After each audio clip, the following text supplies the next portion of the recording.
भाजपा सरकार हर मोर्चे पर रही विफल। चित्तौड़गढ़ के रेलवे स्टेशन मार्ग स्थित जिला कांग्रेस कार्यालय में पत्रकार वार्ता का आयोजन किया गया। इस पत्रकार वार्ता में राजस्थान प्रदेश में भाजपा सरकार के 1 वर्ष पूरा हुआ है। इस पर उन्होंने बताया कि 1 वर्ष भाजपा सरकार का पूरी तरह से विफल रहा, हर क्षेत्र में राजस्थान पीछे रहा।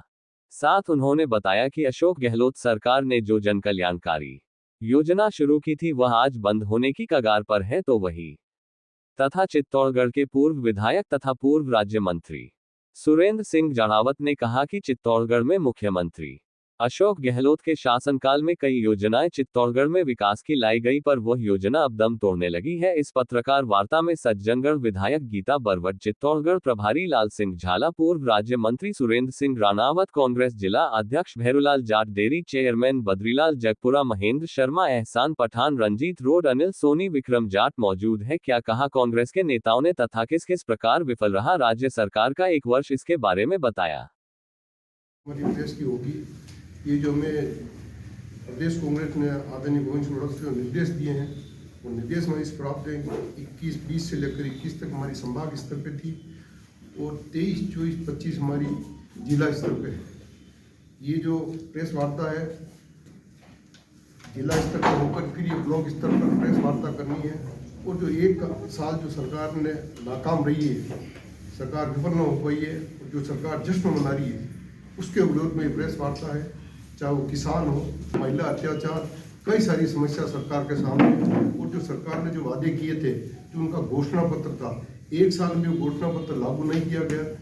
आदरणीय हमारे जो देश के महापुरुष आदरणीय बाबा साहब अम्बेडकर के बारे में जिस तरह देश के प्रधानमंत्री गृह मंत्री ने व्यक्तित्व दिया, अशब्द भाषा का उपयोग किया, आज हम उसके लिए शर्मसार हुए, अपना देश शर्मसार हुआ, हम उनकी निंदा करते हैं।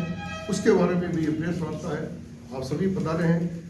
बाकी जानकारी हमारे जाड़वा साहब हैं, जिला अध्यक्ष जी, और हमारे जो गीता जी है जो मुख्य प्रेस वार्ता के जो प्रभारी हैं, ये जानकारी आपको पूरी। हमारे प्रदेश कार्यकारिणी से निर्देशों के अनुसार जो भाजपा का 1 साल पूरा हुआ है और उन्होंने उसका जश्न मनाया है, और उन्होंने 1 साल में जो कुछ भी कार्य नहीं किया है उसके उपलक्ष्य में, और हमारे बाबा साहब जिन्होंने हमारे देश का संविधान लिखा, आज गृह मंत्री जी ने उनके खिलाफ अपशब्द बोले लोकसभा में, जो बहुत ही निंदनीय है, और 36 कौम और कांग्रेस पार्टी उसकी निंदा करती है।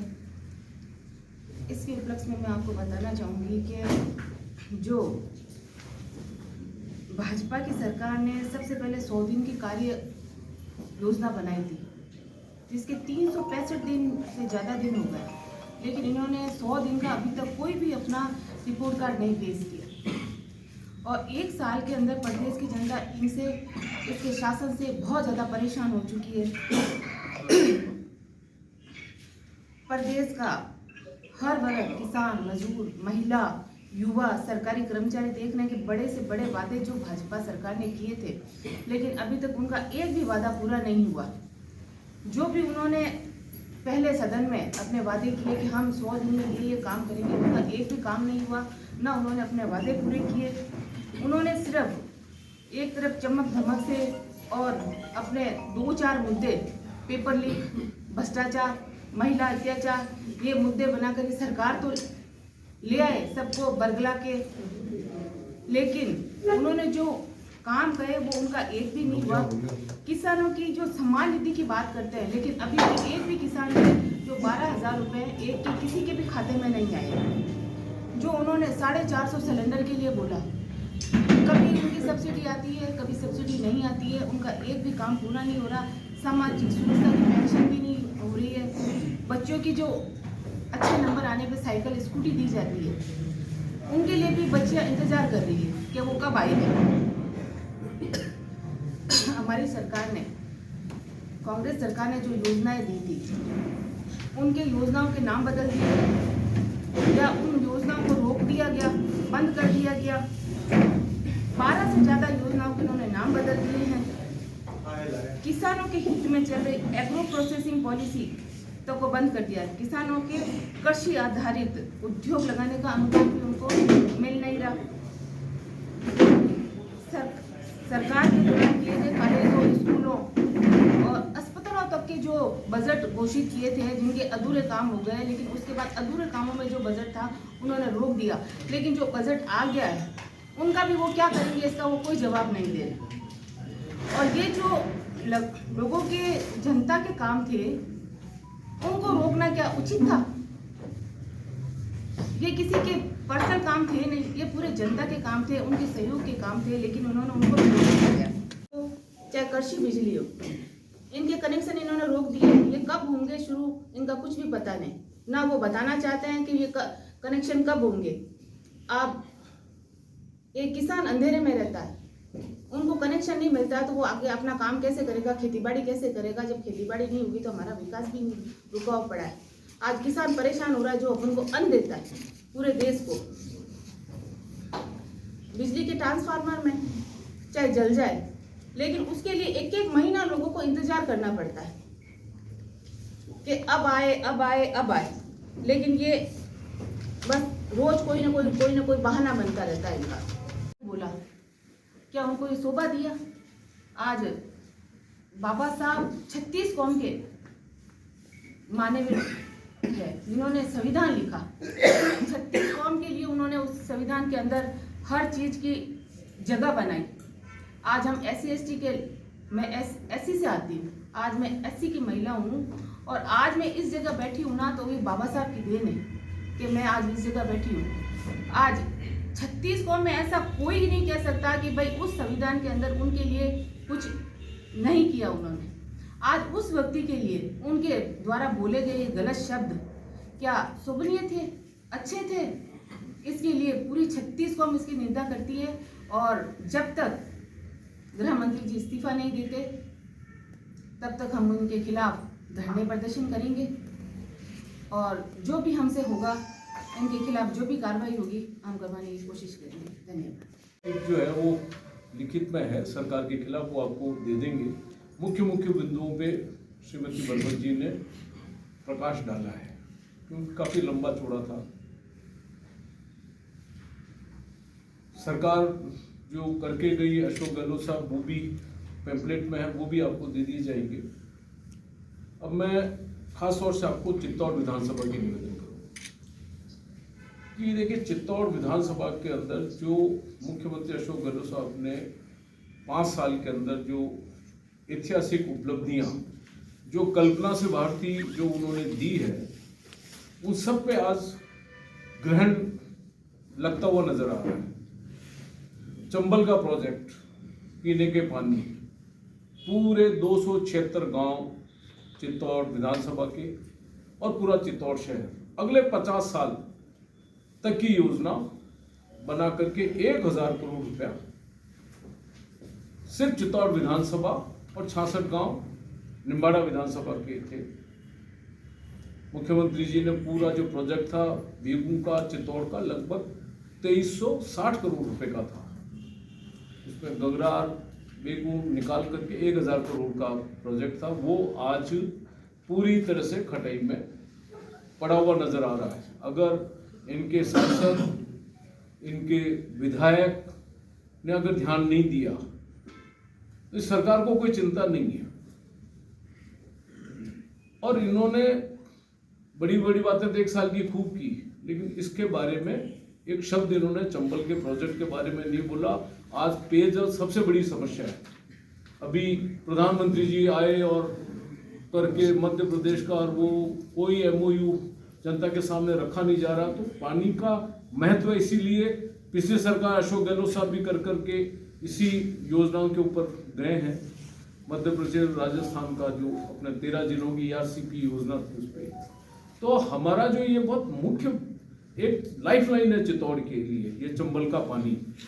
ये तो घोसुंडा का बांध का पानी भी पिछले बार हम लोग शहर के लिए ले आए थे, इससे क्राइसिस नहीं आया। एनीकट भी इतने बना दिए थे, क्राइसिस नहीं आया। तो मेरा निवेदन आप सभी से कि आप सब चौथा स्तंभ हो, इस चंबल के पानी के प्रोजेक्ट के बारे के अंदर जरूर आप ध्यान सरकार का लाओ, इनके प्रतिनिधियों का लाओ, वरना आने वाली पीढ़ी का बहुत बड़ा नुकसान होगा। इसमें आप और हम सब शामिल हैं। जो महत्वपूर्ण उपलब्धियां गहलोत साहब से हमने स्वीकृत करवाई, उप जिला चिकित्सालय बस्सी 32 करोड़ रुपए मंजूर होकर स्वीकृत होकर के टेंडर हो गए, वर्क ऑर्डर हो गया, ठेकेदार ढूंढ रहा है। भारतीय जनता पार्टी के आपसी विवाद के अंदर हम लोगों ने अगले एक्सपेंशन को देखते हुए कि कभी जरूरत पड़ेगी तो जमीन की ज्यादा जरूरत पड़ सकती है, तो हम लोगों ने 12-13 बीघा जमीन आरक्षित की, लेकिन वो अभी तक खटाई में पड़ता हुआ नजर आ रहा है। अगर 30 या 31 दिसंबर तक वो चालू नहीं हुआ तो वो निरस्त माना जाएगा, ऐसा सरकार की कोई गाइडलाइन है। मैंने स्वयं जिला कलेक्टर महोदय को आज से 3 दिन पहले कहा कि आप बिना किसी राजनीतिक दबाव के आके फैसला करके उसको चालू करवा दो, लेकिन भविष्य का आप एक्सपेंशन का जरूर ध्यान रखना। छोटी जगह में अगर आपने बना दिया, कभी भविष्य में जिला चिकित्सालय किसी ने आने वाले जनपति ने बनाने की सोची तो वो बन नहीं पाएगा वहां पर। ITI विजयपुर स्वीकृत शुदा टेंडर हो गया, लेकिन वो अभी तक चालू नहीं हो पाई है। विजयपुर के लिए पूरा दुर्गम क्षेत्र है, 90% वहां पर SC ST OBC उस क्षेत्र में निवास करती है, जिसमें बस्सी का क्षेत्र भी आ गया, वो भी आ गया। सैटेलाइट हॉस्पिटल चित्तौड़ का स्वीकृत कराया, अब उसके अंदर सांवरिया चिकित्सालय हॉस्पिटल, आपको ध्यान है कि ये आगे पीछे जो बड़ा हॉस्पिटल हमने मंजूर करवाया था मेडिकल कॉलेज के साथ में 100 करोड़ रुपए का, अब ये वहां जब शिफ्ट होगा तो सैटेलाइट हॉस्पिटल एक चित्तौड़ शहर के आम आदमी के लिए, गरीब आदमी के लिए, महिलाओं के लिए, बुजुर्गों के लिए एक बहुत बड़ा चिकित्सा का साधन बनाने के लिए ही मुख्यमंत्री जी से सैटेलाइट हॉस्पिटल अपन ने मंजूर करवाया था कि भविष्य में मौजूदा नहीं जा पाएगा गरीब आदमी, बुजुर्ग आदमी, महिलाएं नहीं जा पाएंगी। लेकिन आज वहां स्थिति है कि जब हम सरकार छोड़ के गए थे तब 12 डॉक्टर थे, आज वहां एक का दुक्का 1 या 2 डॉक्टर के भरोसे सैटेलाइट हॉस्पिटल चल रहा है। लॉ कॉलेज खुलवाया, अब वहां पर लॉ कॉलेज चालू हो गया, लॉ कॉलेज की बिल्डिंग बन गई, लेकिन लॉ कॉलेज के अंदर फैकल्टी पढ़ाने वाला सिर्फ एक मात्र वहां पर जो है वो लेक्चरर कह दो, कोई कह दो, एक मात्र जो उन्होंने एडमिशन भी ले लिया, लेकिन आज वहां पे भी स्थिति हमारी खराब है। RGHS योजना बुजुर्गों के लिए इतनी, गहलोत साहब ने इतना सरलीकृत करके और RGHS योजना लागू की थी।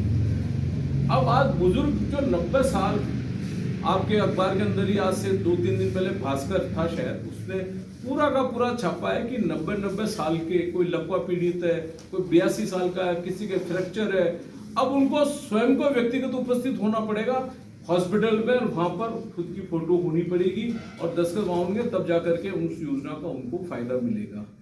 अब आज RGHS योजना जो सरकारी कर्मचारी के लिए जो भी पेंशन करता है उन सबके लिए, उसमें मैं भी सम्मिलित हूँ, RGHS में मैं भी आता हूँ, पूर्व विधायक भी आते हैं, विधायक भी आते हैं। अब आज सबको खुद को उपस्थित होना पड़ेगा, इस योजना के अंदर इन्होंने ये डाला। आंगनवाड़ी के अंदर अभी तक कह रहे हैं दूध दे रहे, बच्चों को दूध नहीं मिल रहा। पहली से लेकर 8वीं तक के बच्चों को जो दूध मिलता था, डेयरी से आता था, वो आज पूरी तरह खटाई पड़ा हुआ है। पेंशन आप पूछ लीजिए, गाँव के अंदर खुद सरकार स्वीकार कर रही है कि हम पेंशन नहीं दे पा रहे हैं, और अब पेंशन चालू होगी, कहीं आ रही है कहीं नहीं आ रही है। सड़कें हमारी सारी बंद पड़ी हुई है, जो भी PWD के अंदर सैंक्शन हुई, कोई किसी वजह से ठेकेदार चला गया तो रीटेंडर होकर के वो सड़कों के लिए कोई अभी गाइडलाइन नहीं, 1 साल हो गया, सड़कें बंद पड़ी हुई है। DMFT के अंदर सड़कें मंजूर करवाई थी, जो बन गई, बाकी अभी तक वो भी अपने अधरजूल के अंदर पड़ी हुई है। 33 kV के ग्रिड जो मंजूर करवाए, वो 33 kV के ग्रिड आज सेमनपुरा का उदाहरण, वहां जमीन का अलॉटमेंट 1 साल तक ये सरकार नहीं कर पाई, जबकि पंचायत ने सारे प्रस्ताव भी दे दिए। मैंने खुद ने भी प्रशासनिक अधिकारियों को कहा कि ये दो आप। अभयपुर का ग्रिड पिछले 1 साल से 1-1.25 साल से बंद पड़ा हुआ है। नाहरगढ़ का ग्रिड शिलान्यास होने के बाद कुछ काम चालू हुआ, खंबे गड़े और वो काम बंद पड़ा हुआ सरकार बदलने के साथ में। ऐसे 33 kV के ग्रिड भी हमारे अधरजूल के अंदर है। पानी का मैंने आपको बता दिया, ऊर्जा का मैंने बता दिया। स्कूलों के अंदर हालात ये है, अभी समायोजन के नाम पे जो सरकार ने किया, मैं आपको बल्दरगाह का उदाहरण देता हूँ, मानपुरा का उदाहरण देता हूँ। यहाँ दोनों स्कूलों के अंदर मेरे को जाने का अवसर मिला। वहाँ बच्चों ने और वहाँ के जो शिक्षक थे उन्होंने मुझे कहा कि साहब ये स्कूल पूरा खाली हो जाएगा, पढ़ाने वाले ही नहीं रहेंगे। ये सरकार की दूरदर्शिता का आपको एक नमूना मैं निवेदन कर रहा हूँ।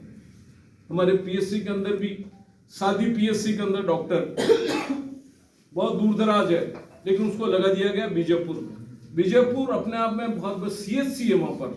अब आप बताओ, सीएचसी में डॉक्टर नहीं है, वो सादी का जो पीएससी में डॉक्टर लगा वो जाकर के वहां पर व्यवसाय संभाल रहा है।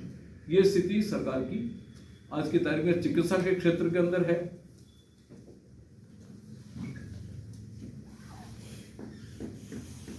भर्ती 23,000 सफाई कर्मियों की भर्ती लगे, जिसमें 165 चित्तौड़ नगर परिषद क्षेत्र के सफाई कर्मी भर्ती होते। सरकार ने बार बार ऐसे नियम कायदे के अंदर उलझाया कि पूरे राजस्थान में विरोध हुआ। सब जगह सफाई कर्मी, इससे जुड़े हुए, इस व्यवसाय से जो जुड़ा हुआ समुदाय है, वाल्मीकि समाज खास तौर से, उन्होंने पूरे जिस तरह का जो उन्होंने एक अपने गाइडलाइन दी सरकार ने, गहलोत साहब ने जो भर्तियां की है, पहले की जो भर्तियां हो रही कभी विवाद नहीं हुआ, लेकिन इसमें इतना विवाद के अंदर डाल दिया गया कि सरकार को नौकरियां देनी नहीं है। और मैं आपको निवेदन को, राइजिंग राजस्थान जो इन्होंने किया ना, आप देखना धरातल पे क्या आता है, जो आपको मालूम पड़ जाएगा। ये अपने मुख्यमंत्री, इनके मंत्री, इनके अधिकारी सब विदेशों में भी जाकर के आ गए, और अभी 2 बार हमारे प्रधानमंत्री भी आकर के गए। राइजिंग राजस्थान अच्छा है, लेकिन भविष्य में आपको मालूम पड़ेगा कि धरातल पे क्या स्थिति आएगी। खराब है, बिजली आप दे नहीं पा रहे हो। हर उद्यमी कह रहा है कि बिजली इतनी महंगी है, इस वजह से हम लोग उद्योग नहीं लगा पा रहे। उसके बारे में सरकार का कोई अपना दृष्टिकोण ही सामने नहीं आ रहा है। हमारी तो एक प्रार्थना है, ईश्वर से आज प्रार्थना कर रहा हूं मैं कि भजन लाल जी 4 साल तक मुख्यमंत्री और रहे राजस्थान कि हमारी सबसे बड़ी प्रार्थना उनको दीर्घायु करे और प्रधानमंत्री जी उन्हीं को रखे, ताकि राजस्थान में जब चुनाव हो तब तक बहुत कुछ स्थितियां बढ़िया रहे हमारे लिए। कांग्रेस खुद के अपने धंधों में है। अब आप बजरी की स्थिति देख लो, आप चित्तौड़ के अंदर बजरी की क्या स्थिति है। जो एक ट्रक 8,000 में आता था वो 13,000 का आ रहा है। जो 25-26 हजार का आता था वो आज 32-33 हजार का हो गया। अब उसके अंदर आप लोग भी सब सुन ही रहे हो कि कौन कौन लोग उसके अंदर शामिल हैं और वो किस किस तरह से इस बजरी को, जो आम गरीब आदमी के काम आती है, निर्माण कार्य में कितना महंगा होता जा रहा है। तो ये सब अपने अपने धंधों के अंदर मस्त हो गए हैं, व्यस्त हो गए हैं, और यह इनकी बिल्कुल नहीं चल रही है। धन्यवाद। कानून के तहत वो इजाजत मांगने की बात कर रहे हैं, लेकिन ये भी उन्हें मालूम है कि वो किस तरह